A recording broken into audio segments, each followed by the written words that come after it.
Welcome back to this week's lifting update. Today I'm going to talk a little bit about accessories, why they matter to me, and why they could matter to you. So, accessories to me are very important. Compound lifts are obviously really critical because that's what we get judged on when we compete. But in the gym, when we're working on ourselves and we're working on improving, accessories definitely have a time and they definitely have a place. So they allow you to work on individual weak spots. Now, we all have weak spots. Whether it's your triceps aren't strong enough, or your back isn't strong enough, or big enough, or your biceps aren't big enough, so when you decelerate your bench, it starts getting uncomfortable for you. There's a lot of different things that individual lifters experience that doing accessories allow you to address and allow you to fix so that you can progress and hit the numbers that you want. So for example, if I'm decelerating my bench press, I'm starting to see that my biceps are aching because I'm putting a lot of strain on them. I'm not going to be able to continually add weight to my bench press because at a certain point I'm going to injure myself, or I'm just going to start failing on a regular basis, and that's not conducive to training. So if I'm curling a couple days a week and really focusing on my contractions and really focusing on improving bicep health, then they're going to get bigger and that problem is going to disappear. So they also supplement the 3 compound lifts. So this kind of ties into addressing your weak spots. If I know that I want to be a big bencher, I need to have strong lats, strong biceps, strong pecs, strong triceps. I can't bench 405 if I don't have the tricep strength to either drive off my chest or lock my bench press out. If I can't get through the sticking point, then I'm going to have problems when it comes to competition. Conversely, for example, back, if I don't have a strong back and I go to cue my back for a deadlift and then I don't have it properly cued and I get too far in front and the bar starts swinging and starts swaying in my hands, then I'm going to lose it and it's not going to go so very well. Doing lots of accessory work, so sets of, let's say, 12 to 15, allows for hypertrophy work to take place, which allows you to tear your muscles a bit more, and then allows you to, when you go home and eat your protons, recover, and when they knit back together, your muscles get larger. So when you have larger muscles, and ones that you use more often, you can contract them better. They contract more efficiently, which means to me that I'm able to use them better, and they will also be able to operate at a heavier load.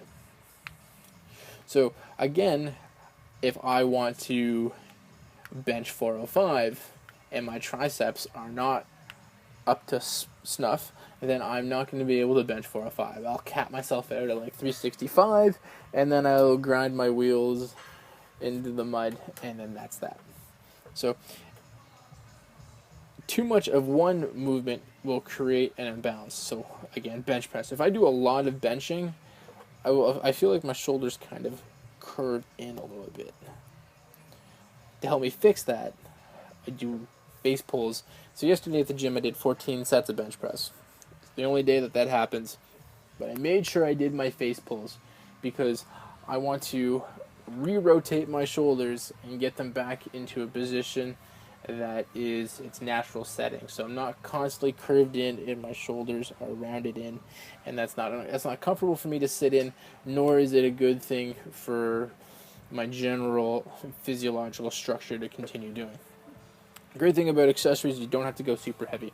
Like I was saying, for hypertrophy work, doing 25-pound curls, but really focusing on the contraction and the movement for, let's say, 12 to 15 reps is far better than me going in after I'm really tired and saying, nah, you know what, I can slug around 45s, and I'm just doing them very, very sloppy, and I'm really not getting any benefit from it. That's the whole point of doing the accessory, is getting benefit.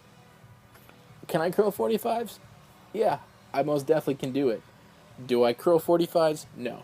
Typically when I'm curling 30. I want the contraction, and I want the ability, I gotta speak clearly, I want the ability to have control and contraction. The last portion I want to talk about as accessories is why skipping them is easy. I probably spend about 90% of my time at the gym doing compound movements, whether that's warming up, doing the actual movements, taking breaks, re-warming up when I come back to bench after a squat session. So I spend about 90% of my, let's say about 2 hours at the gym doing the actual compound movements. And even if it's hot and it's tiring and I want to go do something else, it's very easy to be like, well, it's only accessories, it's only accessories. But if I can do 3 accessories in like 15 minutes, do one, and then superset the last 2, then I'm providing myself extra benefit that I would not have otherwise had. So example, pull-ups. I do pull-ups Tuesdays, Thursdays, Sundays. And the reason I do pull-ups on those days is because I have I have a full day not at the gym to recover, and it really allows me to keep myself honest and accountable to myself.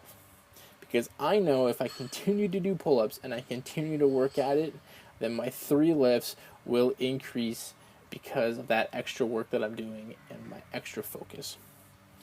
Guys, I thank you very much for listening to me talk a little bit about accessories. Next week, I'm going to talk a little bit more about the individual accessories, how they help, what you can do, what kind of variations you can get for them, and where you can fit them in your training schedule. If you like the video, leave us a thumbs up. If you got a comment about accessories, drop them in the comment section below, and we'll check you guys next video. Peace.